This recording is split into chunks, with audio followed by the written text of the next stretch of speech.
Okay, so a little side-by-side comparison here. I have the STI DVC 3 gun and the new 1911 DS Prodigy from Springfield Armory. Both these guns I have confirmed they are empty and clear. Empty and clear. The first thing I want to show you, so the DVC, what I was kind of talking about in some of my videos where I was having malfunctions with the Springfield Armory, the DVC, there's no point where the slide catches or has like any extra friction. It's very smooth, which is something I've always loved about these 2011s. They're like, you know, the best I can describe them is just butter. They are so smooth. This one feels really good, and it's very similar until you get to the disconnect. There's a point right there where it catches, and it's getting better as I've shot it and as I've, you know, cycled it by hand a bunch. It's gotten a lot better, but there is a point where it still kind of has a catch, and if I just barely put any tension, it can rest at that point. And it's gotten better. At first, it was literally, it would stay back on its own, which, see, like right there, it kind of did. And it was doing that every time before. It's better, you know, if you just barely shake it, it lets go of that disconnect, lets the slide go forward. But that's what was causing a lot of the malfunctions that I was having. It was actually, sorry, I had to turn the fan off. It was having a lot of malfunctions because the slide was cycling too slow. And a lot of what I believe was making it cycle so slow is that extra drag on the slide from that lower disconnect, which is inside right there. It's that little almost pin, that little round thing you see. That is exactly where it's catching. So it's gotten a lot better. I'm cycling better now, but I wanted to show you what I was seeing and how that catches right there. And my STI has the same disconnect, but you don't even feel it. I mean, it doesn't even slow down on that slide in that same point, whereas the Springfield does. It catches on it. So I just wanted to make you guys aware of kind of what I'm seeing, and I feel like that might be why I was having those malfunctions. Again, it's a lot better than it was. We're actually cycling most of the time now, but I still would like to see that be a lot smoother at that point right there. All right, so I've got them disassembled here. I have the STI DVC 3 gun disassembled, titanium nitride barrel, toolless guide rod, you know. Then we have the Springfield Armory Prodigy. This one does require a tool for the guide rod. It comes with the Allen wrench for that. It was very hard to take it apart the first time. I thought maybe it was Loctited, but it wasn't. It was just very tight. So just be aware if you go to take that apart, it is going to be tough to break that loose for the first time. So without the guide rod and spring in this, I'm going to show you that it does still catch pretty strong on that disconnect. You have to give it some force to get it past it. My DVC 3 gun, there's the disconnect, don't even feel it. So I do find that to be kind of odd. Also, this thing has no play between the slide and the frame. This has very minimal. I mean, you probably can't even hear it. I can feel just a little, but I mean, it is one of the best fitted 1911s that I've felt, besides a 2011 from STI. But it's actually really good fitment. I'm very impressed with that. The only thing I don't like is that it does really drag on that disconnect. I mean, you really have to pull to get that thing past if you rest it on there. So that would be my only complaint about that. And it will probably wear in. I mean, it's, you know, could be a burr on the slide, something I'm not seeing. I might put a little bit of grease. I've got gun grease that I might try a little bit of grease on there in the meantime. Maybe some other oil, but it is that disconnect right there is kind of what's adding that extra drag on it.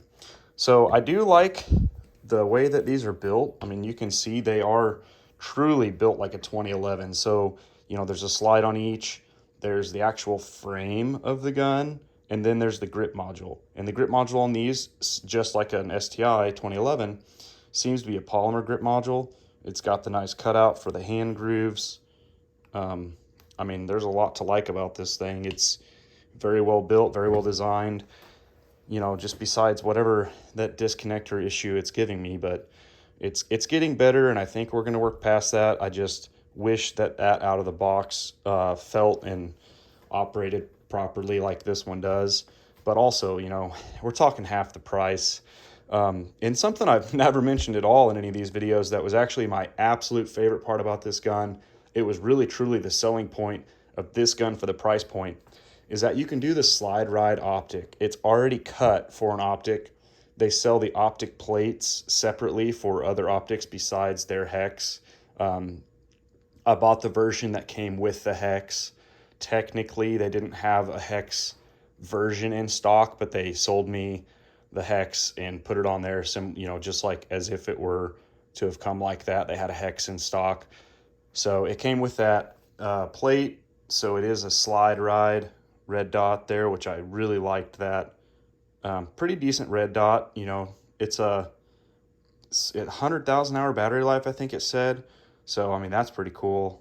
You can kind of not worry about it. I think it said it auto shut off after 16 hours. So just kind of leave it on accident. It'll shut itself off and you can let that thing go for a long time. I'm excited to really put that thing to the test.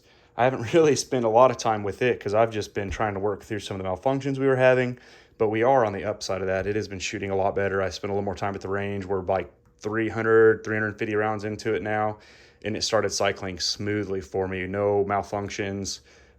You know, I do wish that whatever's going on with that disconnect was a little better. I don't know that I would take this. I've got a major match this weekend I'm going to be shooting, and I really wanted to give it the ultimate test and go shoot this thing. You know, if it were a monthly match and it wasn't a major, I'd probably pull the trigger on that and just take it to the match and say, I'm going to run this thing. But with it being a major, and with me having the issues that I did have, even as, you know, as recent as today, but definitely yesterday with the malfunctions, I don't think I'm going to be taking it to the match yet. I'll probably wait for the next monthly, give it a try. You know, so I'll shoot my STI for this match. But that was my goal. I really wanted to take this thing out of the box, go show what it could do, run it at the match. But I don't have the balls for that right now. I don't want to be fighting malfunctions if it's going to. Maybe it won't. I mean, maybe we're past that point, but I don't have the confidence in it that I wanted to have for a match. And really, truly, it's just that one hang up just right there. When that slide hits that, it just catches. So you can hear it literally just like putting the brakes on that thing. And you can feel it when you're shooting it. So it slows the slide down. And even sometimes when it makes it past it, it hits that and it goes slow and then it kind of kicks into battery. But hopefully we're going to work past that. I did reach out to Springfield. I notified them. I discussed maybe sending it in for warranty work. I'm going to kind of wait and see. I'm not going to send it in yet. I'll probably wait and maybe try to take it to at least a monthly match one time before I go send it in and be without it for who knows how long. I mean, you know, I'm sure there's a few of these that are going to be going back. So we'll see. But I'll keep you guys updated. I'm going to do a few more videos here and there. I just kind of wanted you to see it broke down, compare the two. I was kind of hoping that my toolless guide rod would fit in this. I did try. It didn't quite fit. I don't know. I'd have to do a little more time spent on that as to why it wouldn't fit. But I only took like 10 seconds to try. But let's see here. Kind of having a brain fart here. Give me a second. I don't remember why it wouldn't fit. I think it was hitting. Oh, you know what? Oh, I'm an idiot. It does seem to fit. So let me get this turned the right way. I wouldn't probably run this guide rod in here because it's not for this gun technically, but I was kind of curious if it fit because I do like the toolless guide rods. I don't want to deal with them. So I don't know. It may not work properly on this gun. I'll give it a try off the video so you guys aren't watching me fumble around with this thing for 5 minutes, but I'm sure they're going to have one for it, or maybe an aftermarket one, but the one straight out of my STI doesn't seem to be quite compatible. So I was hoping it would be. I was kind of thinking that'd be fun to play with, but for now, I'll leave it how it is. I definitely don't want to go making changes to it until I get it working correctly, and if I have to send it in for a warranty, you know, it needs to be exactly as it comes. So I'll let them deal with that. Hopefully get this thing running properly. I really want to do some match videos with it to show how it shoots at a match. And I want to shoot some groups with it to see how it groups. I haven't really done that yet. I was really mostly just working through malfunctions and trying to get it to actually cycle everything I put in it before I really care about even getting that red dot the rest of the way zeroed in and seeing how it shoots. But we'll get there. It's getting closer. I just have to spend more time behind it, spend a little more time on it. Thank you.